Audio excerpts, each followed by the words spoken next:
5 seconds.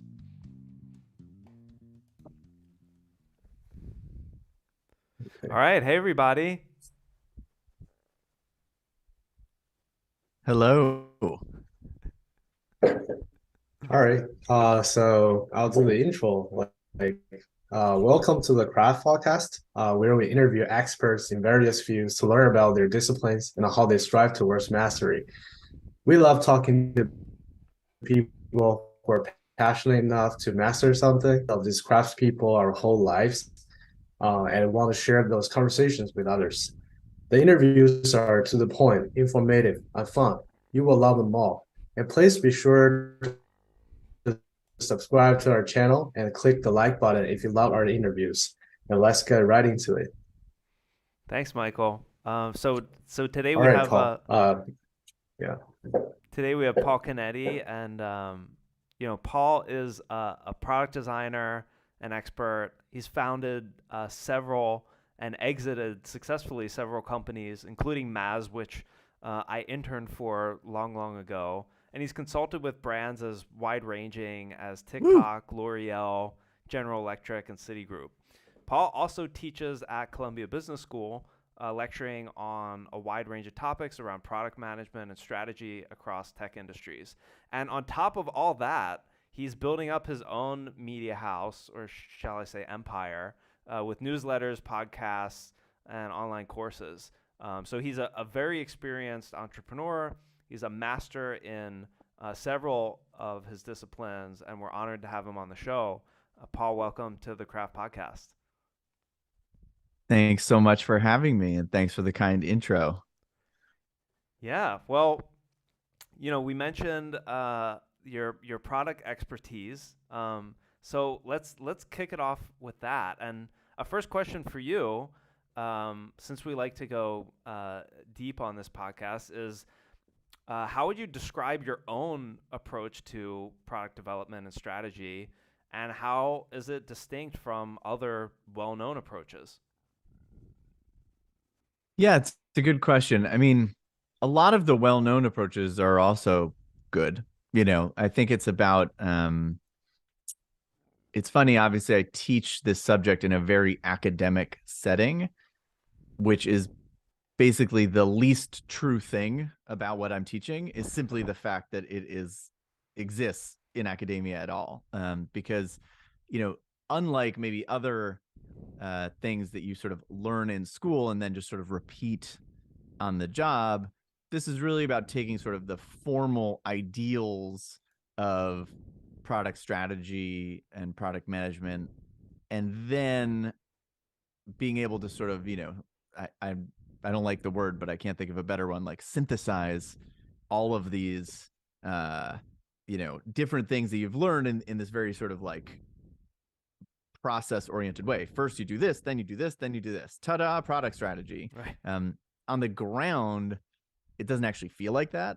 But if I had to really sort of zero in on something that I think is unique to my approach to product and that I try to instill into my students, it's what I call taste. And, most product management courses will teach you about, sort of the technical piece of the house. Like, how does the stuff actually get made, and who are the different people on a software engineering team, and how to talk to them, stakeholder management, and how to deal with your boss and their boss's boss and the people from marketing and legal and all of these sort of things. And that's all totally true. But most of these other programs I found overlook the thing that makes a great product person great, which is that they actually know the difference between a good product and a not good product. And that's not something you can, sort of just refilter your spreadsheet and get the answer on. Right. It's much more akin to an art than a science. Like, it's more like being a music producer or a movie director or something, where it's like, I have a vision of how this is going to go. I'm not the actor. I'm not the set designer. I'm not even the screenwriter, but I'm going to put all these pieces together in a way that I know is going to hit the right notes emotionally and commercially to ultimately create a great movie or a great record or a great whatever or a great product. And so taste is the thing that it's also the hardest to teach. It's the hardest, skill. If you want to, people with great taste are going to have a very successful product career. Right. And how did you come to that realization? Was there like a moment that encapsulated it for you where it was like you realize it's not there's no textbook there's no textbook that could teach this? Yeah, I mean, probably it's because I didn't study it in school and I didn't ever read a textbook. I've still never read a textbook. You know what I mean? Like, lucky so man. I came into product development through, just through the job, like purely through trial and error and trying different things and not knowing enough to not try. I think being naive in a particular domain can maybe be the best gift you can give yourself. Like I didn't know anything about how software gets built. I did come up. My dad was a graphic designer, an industrial designer, having nothing to do with software, but like I had a very strong sense of design, and that was sort of how I got into it. But to me, it was like, well, this is what it's supposed to be like. How can we make it like this? And then, sometimes when you're working with an engineering team and their first reaction is like, well, we can't do that. And I'm like, well, what if we could? How would you do it then? And that's like, oh, well, in that case, and all of a sudden you're off to the races. So yeah, to me, and again, it's not even something you can take credit for. I feel like I just like have taste inherently, and I actually started my whole journey from there. Right. This is the thing that I learn how to make it, as opposed to I know how to make stuff. Now, what should I make? I came at it the other way. Right. But then, I mean, then that would suggest that in your case, actually, the textbooky stuff maybe would have been helpful, but it sounds like you just never went down that direction. Yeah, I mean, part of that I think is my age, in that there were no product management courses or UX courses or whatever when I was in school, period. You couldn't graduate with a degree in entrepreneurship, or like a lot of the programs that exist today just didn't exist. So like that wasn't really computer science, I guess, but Right. I suck at coding. I'm really, really, really bad at it, and I hate it, and I think it's boring. And so I tried, it multiple times in my life. Like in high school, this was the early days of the web, late 90s, just to date myself. And like I was one of the only two kids in my school that were learning about early website development.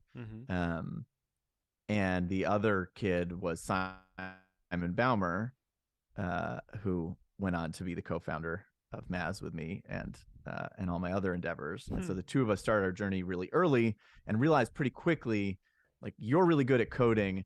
I'm really good at figuring out what we should code. Let's team up, because these are two different things. Right. What to build and how to build it are two different things. Yeah. Are there any particular stories or examples of working with Simon where that really came out?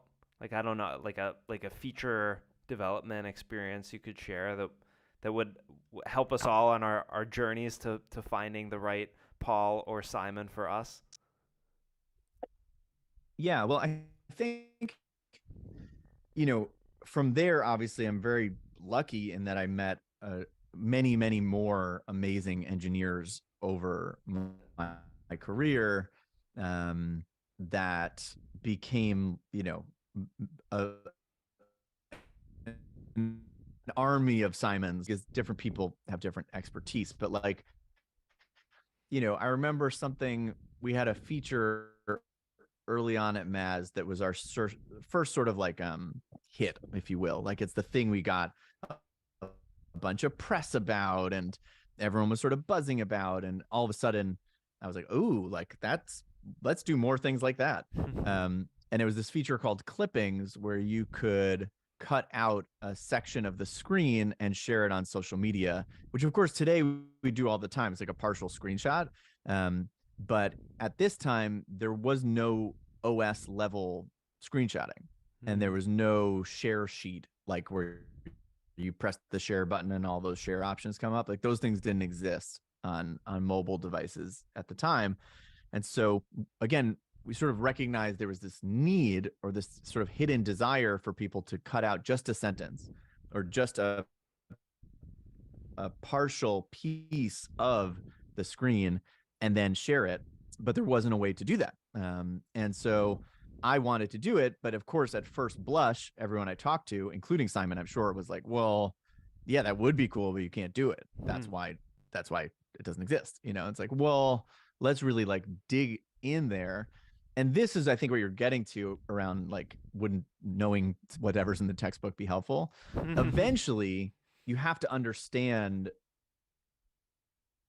the materials you're working with. Like, if we were doing physical manufacturing, you have to start to understand how the sausage actually gets made, because you can actually empower your more technical counterparts to think creatively about how to sort of string things together to make it work. And long story short, we were able to find this way to implement things, not at sort of the app level, but almost intercepting the signal, if you will, between the operating view of the screen and take a screenshot. So for like within an application, you can't really do it. Right. From the operating system, you can, but obviously we don't have access to the operating system. Well, is there any sort of fancy footwork we can do that's somewhere, in no man's land between these two? And if I try to explain it in more detail, I'll botch it. But like, that was through a lot of back and forth with our engineering team to figure out, like, this is what we want to achieve. Let's really, really think outside the box on how we could achieve that. Right. And I think that's sort of what I was referring to with taste, where it's like, you can't just accept sort of what is. You have to think about like what you want, and then sort of really push things to their boundary to see, like, well, is this achievable somehow, some way? Right. And usually that's a back and forth. It doesn't come out the way you imagined it, but you sort of are moving in that direction. Yeah. How do you get to the point? Because I can imagine, maybe the engineering team will come back and say it's not possible because of X, Y, and Z. How do you come to the point where you feel like you've hit the boundary, if you don't have all the technical knowledge? You start believing them, right?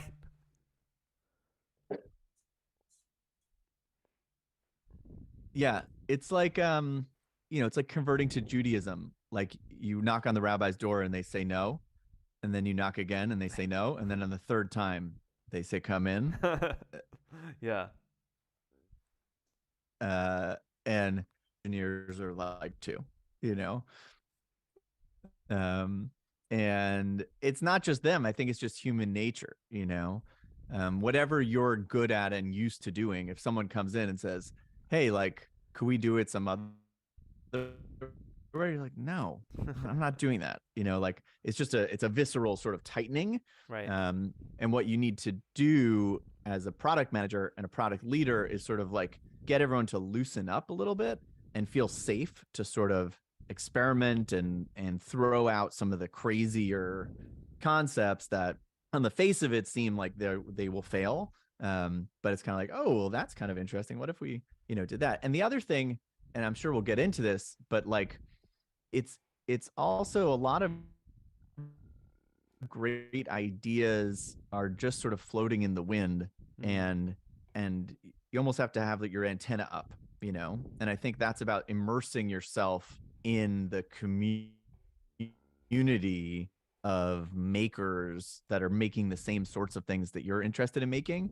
And so it's not of like externally as well, and you're sort of just taking all of limit yourself just to the conversation within your team. And I find that a lot when I work with these big corporations, especially.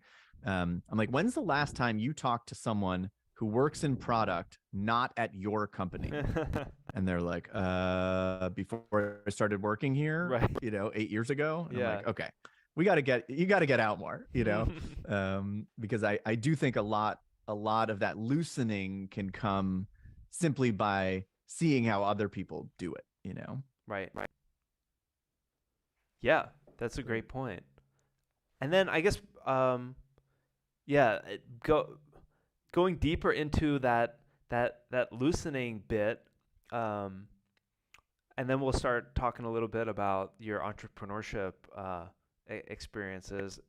Is you know, how do you structure those discussions? Like, do you have um, a process? Like, is it, you know, a big meeting where, you know, years and you draw out like unique insights, um, or is it some kind of mix of both, or is it maybe not as structured as you know, I might imagine? When I'm doing it well, there is a semi formula that works. When I'm doing it badly, I'm not bringing everybody along for the ride. And in the end, that takes longer. So the right way to do it is to have a bunch of individual conversations, and that's half about learning and half about like doing inception to other people so that they feel like they are actually creating your ideas. Right. It's much easier to sell you on an idea if you think that you're selling it. Right. For sure. And um, so it's not that I have all the answers in advance, but through a series of conversations, as you start to circle themes, instead of just saying like, I got it, everybody come in this conference room or this Zoom, like I figured it out, we're good. That doesn't usually work. Yeah. Instead, it's sort of as you start to, you know, as the tipping point arrives where you're moving from sort of fact finding into solution mode, it's helping people arrive at a similar conclusion on their own by sort of prompting them. And if your solution really is right and logical, it should be relative. Yes, you believe B is true. Okay, well, if A and B, and then they're like, wait, what about C? And you're like, oh my, yeah, yes, C could work. And it's like, yeah, of course, that's why we're having this conversation. I'm trying to get you to see. Right. But everybody in the room, when you present your vision for C, it might not be exactly what each person had in mind, but it's close enough that everyone's sort of swimming in the same direction. And I think that can be really, really effective. And so I say that I don't always do it that way because that's harder and longer and more cumbersome to include everybody in the process. The other benefit to doing it that way is C might be wrong. Like you might discover through those conversations, like, oh, am I allowed to curse on this podcast? Yeah. It's fine. I don't know. Kids at home. But you know, like, it's like, oh shit, I was wrong. Like I am trying to convince you of this thing, but actually what you just said completely blew this up for me. Right. And I think it's really important to recognize when that happens and to give other people credit there. especially publicly with the team, and to sort of say, like, I was going down this road. I talked to Michael, blew my mind, and we're not doing C. We should do D. And it's like, and it has to be that the best ideas win, not your ideas win. Yeah. It just has to be. That is really important. Yeah, and I think we're kind of getting job, into some like more general questions about leadership and entrepreneurship. It reminds me of the quote I'll probably be misattributing to U.S. President Eisenhower. I think I heard that he said, leadership is getting other people to do what you want because they want to do it. And, Paul just described pretty vividly the process of how to reach a conclusion like that. But yeah, let's talk a little bit about entrepreneurship. Yeah, definitely. So yeah, let's. So I have a question. So basically, because I before our podcast, I read about you and also your experience, and really amazed by your experience in entrepreneurship. So like my first question is like, what motivated you at the very beginning to start a business? And instead of having a stable career, comparing to doing your own things. So how did that motivated you to go on that path? Yes. So I mean, I think in a lot of ways it's the same way I got into product and software, which is that it was by accident. It wasn't some well mapped out life plan. It was much more haphazard than that. I think I was always entrepreneurial looking back on it. I don't think I thought that or sort of called it that, but I came up in a family of entrepreneurs. My parents are on that I knew growing up in my family unit, at least, worked for a big corporation. Like other people in my town, their dad worked at the bank or their dad worked but that wasn't my experience. In retrospect, again, like I grew up around a lot of wheeling and dealing kind of, and immigrant household in the US, and a scrappiness and a resourcefulness underpins a lot of how I approach life, even though I didn't realize any of that as a kid. I realize it now. When I graduated undergrad with a degree in philosophy, and everyone was like, what do you do with that? I did not have an answer. And so I started to think about like, well, what are the career paths that people with philosophy degrees typically take? They might go on to teach philosophy, like, go to grad school, get a PhD, become a philosophy professor. It didn't sound that appealing to me, even though ironically now I'm a professor of other things. I thought a lot of them go into law. So my first job out of college was actually at a law firm as a paralegal. Wow. At a big corporate law firm in Manhattan. I knew that being a paralegal like wouldn't be fun, but I thought if what the lawyers were doing looked interesting, then maybe that would be like a good career path for me. They looked miserable. They were the least happy people I'd ever seen, even though from what I could tell, they were very rich. So I was like, they're making so much money, but they're like, sleeping under their desks and never seeing their kids, and generally seem cranky all the time. And we were right on Central Park, and none of them ever went outside for a walk in Central Park once. Like I was just like, this lifestyle seems bad. Anyway, I left after 3 months. And then I applied for a job cold to Apple, and was lucky enough to get a job there doing training in their professional software. So they were looking for people that knew a lot about audio engineering software, video editing software, all the stuff that I knew about that, again, like I just had learned as a kid and through college. And I was only at Apple for 3 years, but it happened to be the 3 years that the iPhone was released. And so I started Apple in 2006, and the spring of 2007, the whole world changed with the release of iPhone. It's not the iPhone, by the way. At Apple, it's just iPhone. And that, an interesting road of sort of thinking about the potential of a computing platform like this. And I was obsessed with my iPhone, but most people I knew didn't have a smartphone.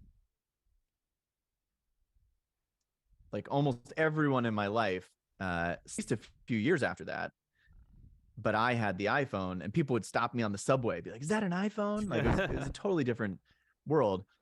The official bio, by the way, like if I was, at some sort of whatever professional event, or even in class, like at Columbia, when I introduced myself, it's like, and then I left Apple because I was such a genius. I realized the potential of apps, and I started this company to build apps. That's not true at all. I left Apple to pursue a career as the lead singer of a band called Love and Logic that I had been doing on the side while I worked at Apple. I was pursuing a career in music, and things started to sort of heat up there, where I decided I have to leave my full-time job, move back home with my parents, and just put everything on the line if I'm going to be serious about my music career. I can't do this part-time. Like it's just not going to work. I need to feel the hunger, the fire of it. And we had some mild success. We were on MTV, and we were touring a bit, and it was cool. But I was not making any money. And I started to pick up some consulting work designing apps. And at the time, none of the big agencies in New York were doing native app development because it was still so nascent. And so Simon and I, and at the time another friend of ours, basically set up shop like a little agency, and we started doing iOS apps, even though we knew nothing about it. It turned out we knew more than the other agencies that only still were doing websites. Right. So we had this like little edge. At the time, I was also had another side business called Paul the Wizard, where I would go to people's homes and like hook up their Wi-Fi router or their printer, or teach them how to use their, how to browse the web, or and I charged, I don't know, $75, $100 an hour or something. Mostly like old ladies on the Upper East Side. And so that's how I ultimately moved back out of my parents' house, and paid the rent, was through Paul the Wizard and through this sort of agency business. But my dream was to pursue the music stuff. And then something happened, and this is the longer version of the story, but the iPad was announced. And ultimately that really was what gave birth to MAZ, because our little agency started getting a lot of inquiries from magazines and newspapers. New York City is sort of the publishing capital of the US. And in the demo, the Apple keynote where they announced the iPad, Steve Jobs does this amazing demo of like a interactive version of Wired magazine. And every magazine and newspaper was like, I want that. But there was nobody that could build it for them, because nobody knew what the hell they were doing. And somehow word got around that these random kids, and by that time we were running like the Brooklyn iOS meetup, and we were sort of like making a little name for ourselves as far as like iOS development. And what I realized over the course of, I don't know, a few months, whatever, was like they all want the same app. All these apps do the same thing. It's a list of articles. You click on the article, you read the article. It's a gallery of videos. You browse through, you press the video, it plays the video. Like it's maybe different colors, different fonts, slightly different things. They want a subscription, or they want you to buy piece by piece, or they want this, they want that. But like more or less the underpinnings of all of these businesses are basically the same. What if this was a platform?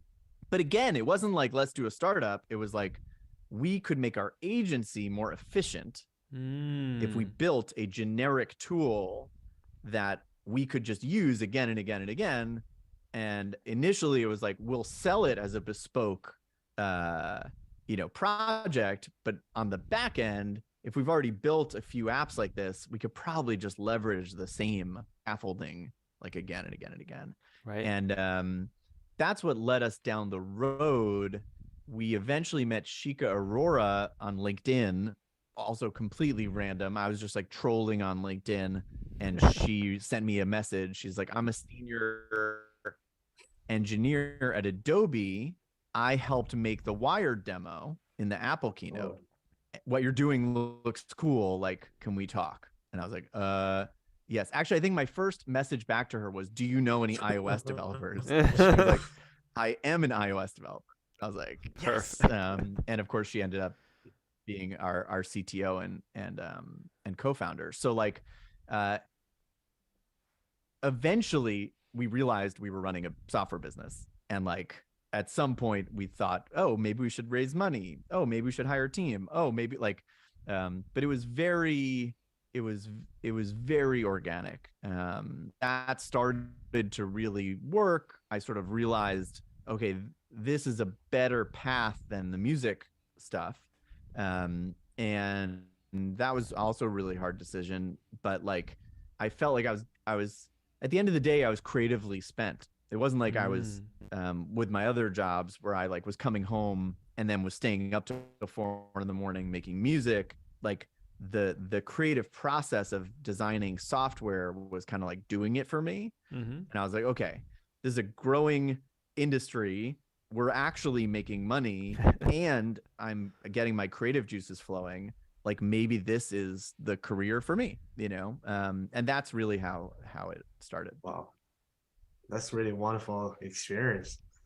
And yeah, so like, and also you mentioned like, you formed your team at the beginning, and through a really occasion that you met like your CTO. Random. So you go global at the very beginning, right? So, and also like go with that. So the question is, there's a lot of startups get into like going global at the beginning, but also from the inception. But like what are some of the benefits and challenges from that, and also like how do you capitalize on that and also mitigate them? So can you elaborate more on that? Yeah. Absolutely right. I mean, if Shika had been French, then we would have ended up with like a Parisian development team. Like it was all about her. It turns out India is a great place to build an engineering org, and there's amazing talent there, and it's at a fraction of the cost of the US, and all of these like sort of strategic reasons. But those weren't our reasons. Our reasons were Shika lives there, so that's where we're going to do it. And at the time, Simon lived in Hawaii. He still lives in Hawaii. And I was in New York. So we were already on like weird hours, and, like Simon lived in Manhattan when we graduated college, and then was like, I think when my lease is up, I'm going to move to Hawaii. And we're like, okay, whatever, man. And then he's like, and then that was the end of that. But yeah, so when we met Shika, it was like, of course, it's literally the worst spread you could have between Hawaii and New Delhi. Right. It was like, you gotta be joking me. It was 11 and a half hours. But we were, well, actually Shika already had a young daughter at that time, but Simon and I were single, and didn't have kids. And like, we were just up all the time. Like we were just working around the clock. And I loved that mode of just sort of like always being on. Like eventually I would get so tired that I was like, I have to go to sleep, whatever time that was. I would set my alarm for 8 hours later, and then I would get up and just keep working. And like it sort of didn't matter which 8 hours it was, like, and which 16 hours I was awake. It was just kind of, so the time differences mattered less at the beginning. And it was also, we started to realize the benefit of a 24-hour shop early on, because when I would wake up, a bunch of stuff had happened. Like it wasn't like everyone else was sleeping.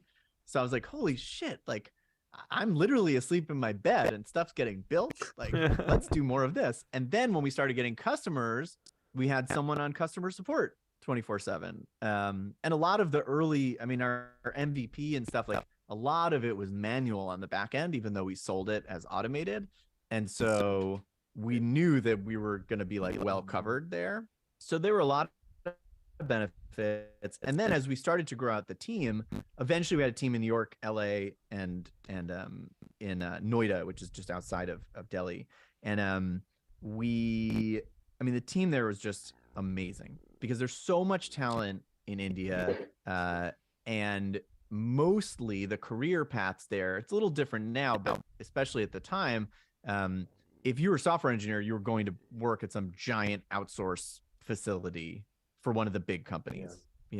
Shika, before we met her, was at Adobe working on in Illustrator and Adobe InDesign on the export to PDF function. That's her whole job, just export to PDF. And she was there for like 8 years, just working on export to PDF. Wow. Because in a facility with tens of thousands of people, you're really, really, really segregated into these very like kind of small tasks. And then she goes to being the CTO, where she's responsible for the whole thing and the whole team. And the engineers that we brought on, a lot of them in the early days were just other people from Adobe. Like she would sit in the cafeteria and just recruit people. Eventually they kicked her out. But they forgot to like revoke her badge at the beginning. And they were coming in and we're like, great, we need you to build out the whole Android solution. And they were like, I get like to bite off a big piece of this, which really just wasn't like available to me. And we were able to pay competitive wages because relative to US salaries, it was still so much lower that we were able to really build out a team that like, it was like a cheat code. Like we shouldn't have been able to build so much software in the amount of time we did on the budget we had. But we had the secret weapon of the Indian team. As far as the drawbacks, definitely time zone sucks. Remote teams in general suck. Like I know that's uncool to say in 2023, but like it is fun and productive to be in an office with your coworkers, bouncing ideas off each other, walking to lunch together. Like all the good stuff happens in the hallway. And you totally lose all of that. We had a culture of remote work from the beginning, but when you walked into the MAZ India office, I mean, that place was bumping. Like, obviously you've been in the MAZ New York office. Imagine an office with 3 or 4 times as many people, and 2 stories. And just like, it was so fun to go to MAZ India because within that office, there was a really tight culture. Within the New York office, there was a really tight culture. But the 2 teams didn't know each other that well. So we had to really be conscious about almost like exchange program kind of thing, where every quarter we would send people back and forth to visit for a week, get to know everyone, try to, manufacture calls that were a little more social in nature. And the only other drawback really was cultural in the software itself. So like in the US, there was certainly an aesthetic that was sort of intrinsically apparent. And we realized early on that aesthetic was not the same in India. And that, an animation that I would describe as janky, they were like, looks good. And I was, and we realized that we just had to be a lot more specific and prescriptive And this is something I advise to everyone that's working with people in other countries that maybe have different sort of default aesthetics and culture, but even just between designers and engineers, even in the same country, Right. things that you think are obvious are not obvious. And the more detailed you can be about exactly what you want and why you want it, when you get something back, it's going to be more like the thing in your head. Whereas if you just say, I want it to go from screen A to screen B, and you're imagining that that's going to sort of look smooth, and you get it back and it's like very like jarring, Yeah. Technically it's what you asked for. It went from screen A to screen B, yeah, anyway, working internationally is amazing. And we could, not to mention, like, as a young person early in my career, I just got to go to India all the time. Yeah. And like, that was what a life experience, It's really great. So it was awesome. That's definitely some great advice, and also a really rich experience about managing a team like across, like at the very beginning. And I think we should probably go on to ask Paul about professing and also like teaching. So Yeah, another area of mastery. Dan, you want to take over? Yeah, another area of mastery. So, Paul, I guess, while you were at MAZ, you started teaching at Columbia Business School, and when I went there, I heard about this, cool product management class with this, great professor, Paul Canetti, and, I got in the lottery to get the class, and it was great. But, you're widely respected, as a top teacher at CBS. But I'm sure, uh, obviously, like, teaching in a business school doesn't come naturally. There's a lot of things that I'm sure you had to learn. Maybe your interest started, when you were a graduating philosophy student and considering the path of professorship. But, what are the components of mastering teaching in a business school context, and how did you learn them over time? Yeah,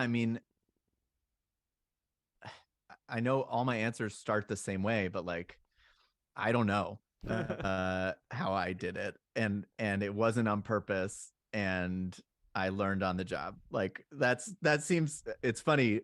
I'm hearing myself saying it again and again, but that really is the story of like every sort of branch of my career tree is like, I don't know, I just kind of figured it out. Like, and it took a long time to get over this particular imposter syndrome of being a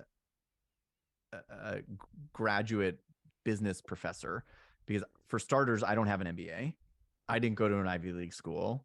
Like, right, just on the surface of it, it's like, like, I'm getting away with murder here, and like someone's gonna realize this and yank me out of here with a hook, because like, why these poor students are paying a lot of money to see me, and so now I'm going on 7 years at CBS, and I don't know at some point, like, I sort of settled into it, and that's a familiar feeling to me that I've had in all these different places. Like, I'm the CEO. That's so silly. But eventually I was like, no, I actually am a CEO. And that's very much how my professorial career went, where it for many years, probably even when you took my classes, hopefully unbeknownst to you, I was sort of like, I can't believe they're letting me do this, like, and so I don't think that's a bad feeling, actually. Some people may be scared of that feeling, or they might believe that voice in their head, but to me, that just means that you're pushing yourself into new territory. Always felt perfectly comfortable in every situation, Right. And so I always say yes to things and then figure it out later. and it feels bad at the beginning and then feels good over time. And so, yeah, I mean, I always loved teaching. I definitely, again, there was no like plan to do this. The way that I ended up really starting to teach about tech, well, I did training stuff at Apple, like I mentioned. I did this Paul the Wizard business where I was teaching people how to use technology. Like there's a through line there. Yeah. But it really, really started with General Assembly. And I don't know if you guys are familiar with General Assembly, but when they started in New York, they had a single location in Flatiron that actually was when their initial business model was basically like what WeWork ended up being. It was a co-working space for startups. And so this became sort of like an epicenter for all startup activity, VC activity. We didn't have enough money to actually like work there, like to lease desks, but I would just like sort of hang around the lobby. And what they started to do was offer these classes where people that were working there would basically sort of share their skills. So it's like an engineer from startup A would teach a course in the evening for an hour to, you know, the other startups in the building, and then a designer from startup B, whatever. And so at some point I was like, well, I don't actually work here, but could I teach something? And they were like, yeah, what do you want to teach? And I was like, how about app design? They're like, that's great. We don't have anything in app design. And so it was very much brought out from the community of the sort of the startup scene in New York. This is like in the early 2010s. And everyone just sort of sharing with each other. And I was going to classes and learning, and I was teaching classes and teaching. And it was sort of the symbiotic thing. Mm-hmm. Eventually, GA realized that's something we could sell. They ditched the co-working and went all in on education and started doing these certification courses. And I was one of their first instructors. So I was teaching public-facing executive education stuff, like their sort of corporate engagements. And that's really where I started to get my teaching chops in place, as I had more and more sort of formalized audiences and people were paying to take those classes, and the things I was teaching were the things I was doing. So like I would be running MAZ during the day, then like in a cab, I'd be like editing my slides based on like what happened today at work. And then I would teach, you know, an hour or two in the evening or whatever. And so eventually I got introduced to some folks at Columbia Business School. And there's another amazing faculty member there, Angela Lee, who was an angel investor in MAZ. And she sort of mentioned to me they're thinking about building some sort of course around product management or user experience. You know, is that something that could be interesting? And even from there, it was a years-long process of sort of getting there, because I think they sort of looked at me, and just like I saw myself, they were like, this guy, like, he doesn't have a PhD, he doesn't have any published research, he's never taught in a university, like, you know. And my pitch was sort of like, well, it doesn't need to be me, but if you want to teach these topics, you're probably going to end up with someone sort of like me. like so you know. And so they let me sort of try it out, and there's sort of like a trial period. I don't remember exactly, like a couple of semesters. But it was a long process even just to get to the starting line there.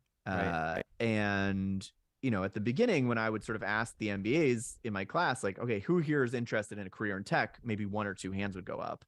And now it's like almost the whole class, you know? Yeah.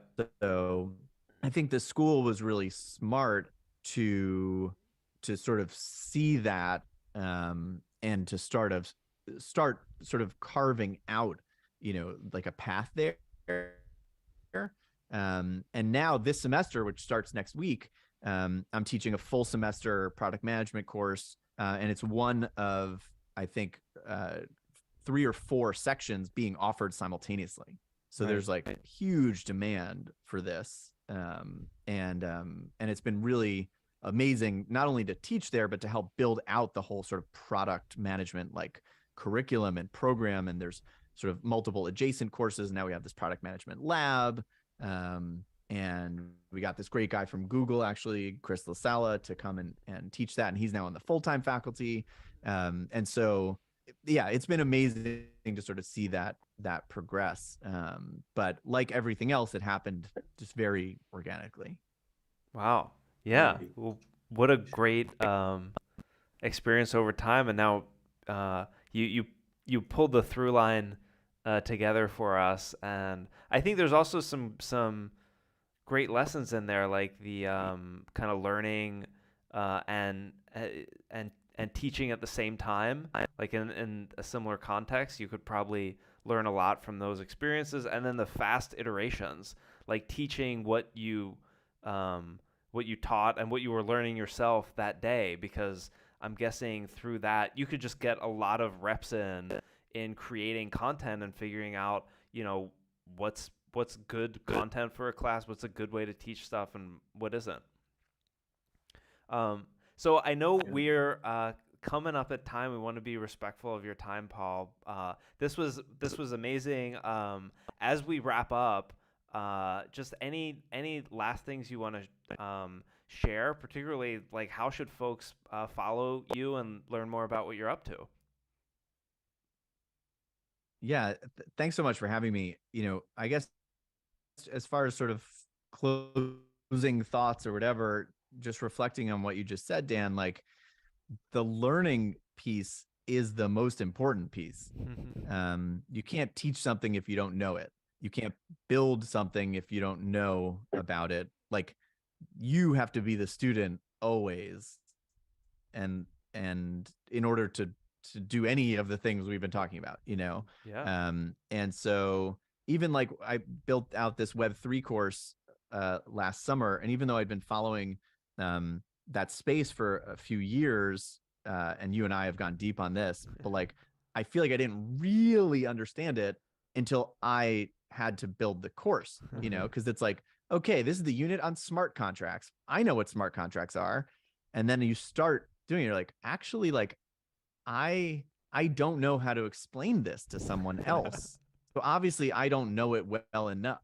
There are a lot of things you think you know, but you're really not put to the test until you have to run an all hands meeting with your team and present it, or you have a class and you have to present it. And so I always found the best way to learn is to teach. It's not just you learn it, then you teach it. It's you have to teach it, and therefore you have to learn it. And so I encourage everybody to put yourself in a position where you are responsible for teaching other people things, because that will force you to actually understand it yourself. Just saying yourself, you're probably not learning it as well as you think you are. But if you say, I need to learn this so I could explain it to someone else that's coming in cold, Right. That's when you actually, like, in my opinion, really learn something. So so it's all tangled together, learning and teaching, but I think teaching is the best way to learn. As far as finding me online, I'm on Twitter. I'm hopelessly addicted, and I hate it, and I love it, and I hate it, and I despise it, and I love it. I'm on LinkedIn, which so not as fun as the perils of Twitter. And then I have a website. It's paulcanetti.org. From there, I have a weekly newsletter called Product Tips, which is exactly what it sounds like. I write on my other newsletter / blog called Hypothetically Great. I have a podcast called Tech News for MBAs. Yeah, I'm around. If you Google me, I'm there. But anyone that is interested in learning more, talking about any of this stuff, always feel free to reach out. I had so many people that were generous with their time as I was sort of coming up, and I'm still coming up. And just remember, there's always somebody right behind you and somebody right ahead of you. And so in tech, there's very much a culture of sort of passing it on down the line. So, never hesitate to reach out. Great. Well, I couldn't think of a better way to wrap it up, we will include in the show notes links to all the things that Paul just mentioned and other things. Hopefully, get you some more listens on Spotify to Love and Logic, if you guys are on Spotify. And yeah, definitely search YouTube. YouTube. You'll Yeah. find the deep cuts. All right. Yeah. The Great. links will be up. So our guest today has been Paul Canetti. Paul, thanks so much for being part of the Craft. And thank you all for listening to the Craft podcast. For more links and information about this episode, or to listen to more episodes, you can search for the Craft podcast by Daniel Tedesco and Michael Du on YouTube or anywhere you get your podcasts. We'll see you next time. And until then, keep crafting. And of course, keep learning and keep teaching.